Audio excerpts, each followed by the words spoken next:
பொன்மனச்சம்மல் புரட்சி தலைவர் எம்ஜிஆர், இதயம் புரட்சி தலைவி அம்மாவை வணங்கி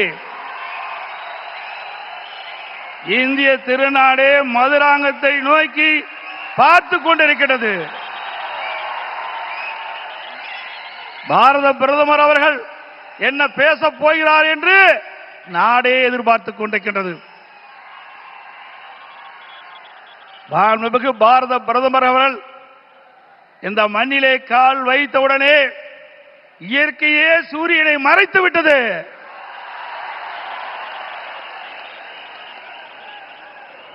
எங்கே பார்த்தாலும் மக்கள் வெள்ளம், மக்கள் கடல் போல் காட்சியளிக்கின்றார்கள். இந்த மதுராந்தம் பூமியே குலுங்குகின்ற அளவுக்கு மக்கள் வெள்ளம். இதுவே நடைபெறுகின்ற சட்டமன்ற தேர்தலிலே வெற்றிக்கு சான்று. இந்த அற்புதமான நிகழ்ச்சியிலே தேசிய ஜனநாயக கூட்டணி வெற்றி பெறுவதற்கு அடித்தளம் அமைப்பதற்கு முதலாக தேர்தல் பிரச்சார கூட்ட நிகழ்ச்சியிலே கலந்து கொள்வதற்கு வருகை தந்து உரையாற்றிருக்கின்ற மதிப்புக்கும் மரியாதைக்கும் போற்றலுக்குரிய பாரத பிரதமர் மாண்புமிகு நரேந்திர மோடி அவர்களே, நிகழ்ச்சியிலே பங்கு பெற்றிருக்கின்ற மத்திய அமைச்சர் மரியாதைக்குரிய திரு பியூஷ் கோயல் அவர்களே, தமிழகத்தினுடைய மாநில பாரதிய ஜனதா தலைவர் முன்னாள் அமைச்சர் சகோதரர் திரு நயினார் நாகேந்திரன் எம்எல்ஏ அவர்களே, மத்திய இணை அமைச்சர் அருமைச்சகோதரர் திரு எஸ் முருகன் அவர்களே, பாட்டாளி மக்கள் கட்சியுடைய தலைவர் முன்னாள் மத்திய அமைச்சர் அருமைச்சகோதரர் டாக்டர் அன்புமணி அவர்களே, அம்மா மக்கள் முன்னேற்ற கழகத்தினுடைய பொதுச் செயலாளர் மதிப்புக்கும் மரியாதைக்கும் உரிய சகோதரர் திரு டிடிவி தினகரன் அவர்களே, தமிழ் மாநில காங்கிரஸ் தலைவர் முன்னாள் மத்திய அமைச்சர் மரியாதைக்கு திரு ஜே கே வாசன் அவர்களே, புரட்சி பாரதிய தலைவர் திரு பூவை ஜெகன்மூர்த்தி எம்எல்ஏ அவர்களே, மரியாதைக்குரிய புதிய நீதி கட்சி தலைவர் திரு ஏசி சண்முகம் அவர்களே, இந்திய ஜனநாயக கட்சியுடைய தலைவர் திரு பாரிவேந்தர் அவர்களே, தமிழக மக்கள் முன்னேற்ற கழக நிறுவன தலைவர் திரு ஜான் பாண்டியன் அவர்களே, எருதல் மக்கள் கட்சியுடைய தலைவர் திரு என் ஆர் தனபாலன் அவர்களே, முன்னாள் ஆளுநர் திரு தமிழிசை சவுந்தரராஜன் அவர்களே, முன்னாள் பாரதிய ஜனதா தலைவர் சகோதரர் திரு அண்ணாமலை அவர்களே, மற்றும் மேடையிலே வீற்றிருக்கின்ற கூட்டணி கட்சியினுடைய தலைவர்களே, நிர்வாகிகளே,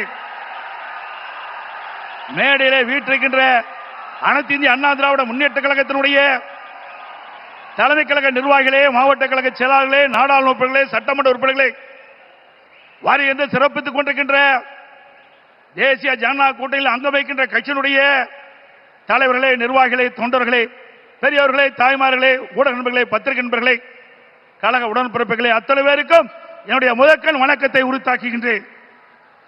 நாளம் கருதினும் கைகூடும், காலம் கருதி இடத்தார் செய்யின். உரிய காலத்தையும் இடத்தையும் தேர்ந்தெடுத்து செயல்பட்டால் உலகத்தையே கையில் அடக்கலாம் என்பது இதனுடைய பொருள். நம்மை எதிர்ப்பவர்கள் எத்தகைய வஞ்சக நெஞ்சம் கொண்டவர்களாக இருந்தாலும், தீயவர்களாக இருந்தாலும், உரிய காலத்தில் உரிய இடத்தில் உரியவர்களோடு ஒன்றிணைந்து உறுதியாக செயல்பட்டால் வெற்றி என்பது நிச்சயம். அத்தகைய தருணம் இப்பொழுது நமக்கு கிடைத்துள்ளது. இன்றைக்கு திராவிட முன்னேற்ற கழகம் ஆட்சி பொறுப்பேற்று 4.25 ஆண்டுகள் ஆகிவிட்டன. 4.25 ஆண்டு காலத்திலே மக்களுக்கு இந்த ஆட்சி கொடுத்தது வேதனை, துன்பம். எல்லா துறைகளிலும் ஊழல், ஊழல் இல்லாத துறையே கிடையாது. மக்களை வாட்டி வதைக்கின்ற அரசாங்கம் தேவையா? சொல்லுங்க, தேவையா? மக்களோட ஆட்சி அகற்றப்பட வேண்டும். ஒரு குடும்பம் வாழ 8 கோடி மக்களை சுரண்டுவது நியாயமா? இன்றைக்கு தமிழகத்தை திரு கருணாநிதியுடைய குடும்பம் ஆட்சியிலே அமர்ந்து கொள்ளையடித்துக் கொண்டிருக்கின்றது. திரு கருணாநிதி அவர்கள் முதலமைச்சராக இருந்தார். அதற்கு பிறகு ஸ்டாலின் முதலமைச்சராக இருக்கிறார். ஆட்சி பொறுப்பேற்று 4.25 ஆண்டு காலத்திலே அவர் செய்த சாதனை ஒன்றே ஒன்று, ஊழல் ஊழல் ஊழல்.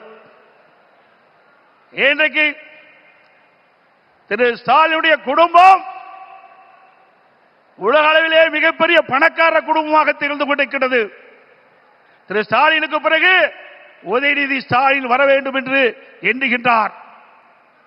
திராவிட முன்னேற்ற கழகத்தில் எத்தனையோ பேர் உழைத்தவர்கள் இருக்கின்றார்கள். அவர்களெல்லாம் வீதியிலே பார்க்கப்படுகிறோம். ஆனால் திரு கருணாநிதி குடும்பத்திலே பிறந்தவர்களுக்குத்தான் அந்த கட்சியிலும் இடம், அதிகாரத்தில் இடம். அந்த அடிப்படையிலே தான் எந்த ஒரு தகுதியும் இல்லாத திரு உதயநிதி அவர்களுக்கு முதலில் சட்டமன்ற உறுப்பினர் ஆக்கினார், பிறகு அமைச்சராக்கினார், இப்பொழுது துணை முதலமைச்சர் ஆக்கி இருக்கின்றார். அடுத்தது எந்த காலத்துக்கும் எந்த பதவிக்கும் திரு கருணாநிதி குடும்பம் வர முடியாது. வர முடியுமா? இந்த தேர்தல் தான் திமுகவுக்கு இறுதி தேர்தல். தீய சக்தி திமுகவை வீழ்த்துவோம். பொன்மனச்சம்பல் புரட்சி தலைவர் எம்ஜிஆர், இதயம் புரட்சி தலைவர் அம்மா இருவரும் தலைவர்கள் கண்ட கனவை நிறைவேற்றுவோம். நம்முடைய தேசிய ஜனநாயக கூட்டணியுடைய சக்தியால் பாரத பிரதமர் நமக்கு துணை நிற்கின்றார். இன்றைக்கு நம்முடைய இயக்கம் வலிமையான இயக்கம். நம்முடைய கூட்டணி வெற்றி கூட்டணி, வலிமையான கூட்டணி. தேர்தல் என்ற போரில் நம்முடைய கூட்டணி கட்சி தலைவர்கள், நிர்வாகிகள், தொண்டர்கள் இரவு பகல் வாராமல் தேனீக்களை போல, எறும்பை போல சுறுசுறுப்பாக செயல்பட்டு தேர்தல் போரிலே எதிரிகளை ஓட ஓட விரட்டி வெற்றி கொடி நாட்டுவோம். செய்வீர்களா? இந்த தேர்தலை பொறுத்த வரைக்கும் குடும்ப வாரிசுக்கு முற்றுப்புள்ளி வைக்கின்ற தேர்தல், குடும்ப ஆட்சிக்கு முடிவு கட்டுகின்ற தேர்தல், ஊழல் நிறைந்த ஆட்சிக்கு முடிவு கட்டுகின்ற தேர்தல். இந்த தேர்தல் நம்முடைய வெற்றிக்கு மக்கள் துணை இருக்கின்றார்கள். நம்முடைய கூட்டணி கட்சி தலைவர்கள் இன்றைக்கு எழுச்சியோடு இங்கே உரையாற்றிருக்கின்றார்கள். எனக்கு பின்னாலே பாரத பிரதமர் அவர்கள் உரையாற்றிருக்கின்றார்கள். ஆக நம்முடைய கூட்டணி இந்த தேர்தலிலே 210 இடங்களிலே வெல்லும், பெரும்பான்மையான இடங்களே வெல்லும். அண்ணா திமுக ஆட்சி அமைக்கும்.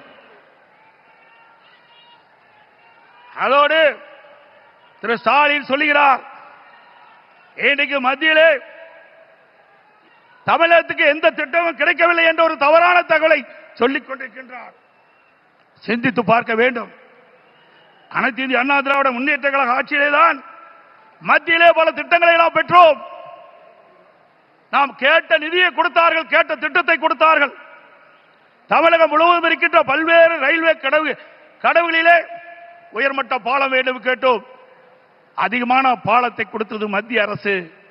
அதே போல தேசிய நெடுஞ்சாலைகள், தமிழகத்தில் இருக்கின்ற போக்குவரத்து நெரிசலை குறைப்பதற்கு பல்வேறு தேசிய நெடுஞ்சாலைகளை வழங்கினார்கள். அது மட்டுமல்ல, சென்னை மாநகரத்தில் அதிகமான போக்குவரத்து நெரிசல் இருக்கின்ற காரணத்தினாலே மெட்ரோ ரயில் திட்டம் கட்டம் 2 அதற்கு அனுமதி கொடுக்கப்பட்டு சுமார் 63,000 கோடி ஒரே திட்டத்திற்கு அனுமதி வழங்கி அந்த திட்டத்தை மத்திய அமைச்சர்களே நேரடியாக வந்து அடிக்கல் நாட்டி சாதனை படைத்தோம். இதெல்லாம் மத்திய அரசாங்கம் கொடுக்கப்பட்ட திட்டம் அல்லவா? அதற்கு மேலாக காவிரி மேட்டூர் அணையிலிருந்து திறக்கப்படுகின்ற நீர் காவிரி நதியின் வழியாக கடலிலே போய் கலக்கின்றது. அப்படி அந்த நதி நீர் மாசுபடாமல் இருப்பதற்காக பாரத பிரதமர் அவர்களை நான் சந்தித்து, முதலமைச்சர் இருக்கின்ற பொழுது அவரை சந்தித்து இந்த கோரிக்கை வைத்தேன். நடந்தாய் வாழி காவிரி திட்டம் சுமார் 14,000 கோடி இந்த திட்டத்திற்கு நிதி தேவை. கொடுத்த உடனே அவர் பார்த்தார், அற்புதமான திட்டம், இந்த திட்டத்தை நிச்சயமாக நிறைவேற்றி தருவேன் என்று சொல்லி மேதக குடியரசுத் தலைவர் உரையிலே இடம்பெற செய்து கடந்த 2024 ஆண்டு அதற்கு அனுமதி கொடுக்கப்பட்டது. ஆனால் இந்த அரசு முடக்கி வைத்திருக்கின்றது. உண்மையிலேயே இந்த அரசு மக்கள் மீது அக்கறை இருந்தால் மத்திய அரசு அனுமதி கொடுக்கப்பட்ட திட்டத்தை நிறைவேற்ற மனமில்லை. சிந்தித்து பாருங்கள். 14,000 கோடி, 1000 2000 இல்ல 14,000 கோடி நம்முடைய தமிழ்நாடு நலன் பெறுவதற்காக மத்திய அரசு அனுமதித்தது. பாரத பிரதமர் அவர்கள் மனமுகந்து கொடுத்த அந்த திட்டம், அந்த திட்டத்தின் மூலமாக காவிரி நதியிலே கரை ஓரமாக இருக்கின்ற கழிவு நீர்கள் அந்த நதியிலே கலக்கின்ற பொழுது நீர் மாசுபடுகிறது. அந்த நீர் மாசுபடாமல் இருப்பதற்கு அதை சுத்தகரித்து நதியிலே விடுகின்ற திட்டம் தான் இந்த திட்டம். மேட்டூர் அணையிலிருந்து வெளியேறிய நீர், பவானி சாகர் அணையிலிருந்து வெளியேறுகின்ற நீர், நொய்யிலிருந்து வெளியேறுகின்ற நீர், அமராவதி அணையிலிருந்து வெளியேறுகின்ற நீர், இந்த நீரெல்லாம் சுத்தப்படுத்தி அங்கே நதியிலே விடுகின்ற பொழுது காவிரி நதியிலே வந்து கலக்கின்ற பொழுது சுத்தமான நீராக இருக்கும். தமிழ்நாட்டை பொறுத்த வரைக்கும் காவிரி நதி தான் ஜீவநதி. அந்த நதியை நம்பித்தான் 20 மாவட்ட மக்கள் குடிநீர் ஆதாரமாக விலகி கொண்டிருக்கிறது. டெல்டா பாசன விவசாயிகளுக்கு ஒரு நல்ல நீர் பயிர்களுக்கு பாய்ச்சுகின்ற பொழுது எந்த நோயும் தாக்கப்படாது. அப்படிப்பட்ட அற்புதமான திட்டத்தை நமக்கு வழங்கினார். அரசியல் காழ்ப்புணர்ச்சியின் காரணமாக அந்த திட்டத்தை நிறுத்தி வைத்திருக்கின்றார்கள்.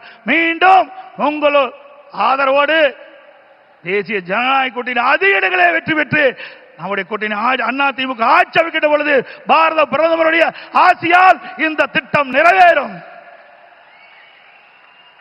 அதே போல ஒரே ஆண்டில் நாம் வைத்த கோரிக்கை 11 அரசு மருத்துவக் கல்லூரி மருத்துவமனை கொடுக்கப்பட்டது.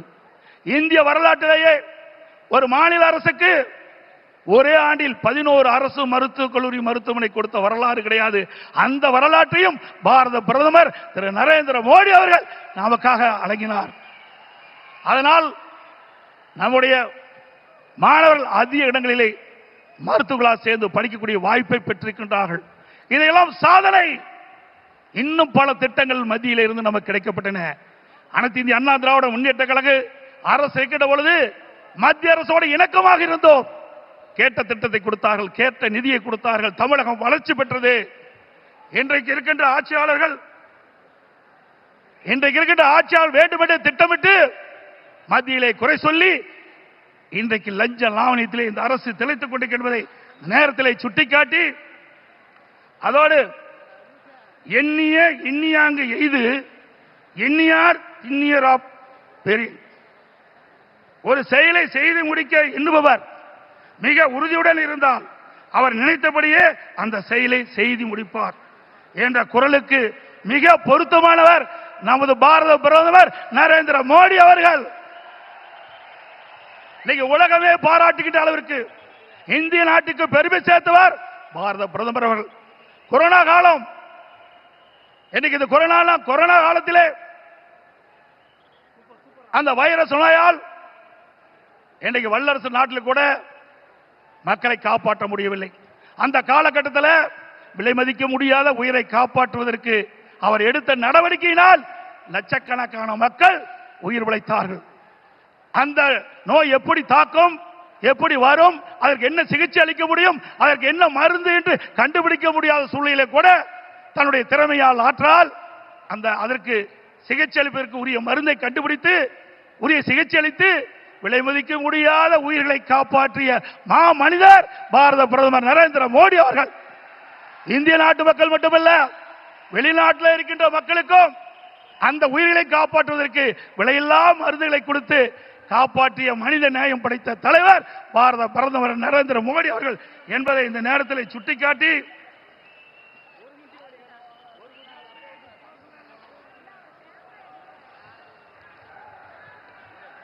உறவுக்கு கை கொடுப்போம், உரிமைக்கு குரல் கொடுப்போம் என்ற அண்ணாவின் கொள்கையை உறக்க கூறி பொன்மனச்செம்மல் புரட்சி தலைவர் மற்றும் இதயம் புரட்சி தலைவர் அம்மா வகுத்து தந்த அமைதி, வளம், வளர்ச்சி என்பதை நாங்கள் தாரக மந்திரமாக என்று கூறி எங்கள் பயணத்தில் உறுதியாக எங்களுக்கு ஆதரவு கரம் நீட்டிய பாரத பிரதமர் அவர்களுக்கும் தேசிய ஜனநாயக கூட்டணி கட்சி தலைவர்களுக்கும் தொண்டர்களுக்கும் மீண்டும் ஒருமுறை நன்றி தெரிவித்துக் கொள்கின்றேன். மக்களை காப்போம், தமிழகத்தை மீட்போம். By by Stalin. நன்றி, வணக்கம்.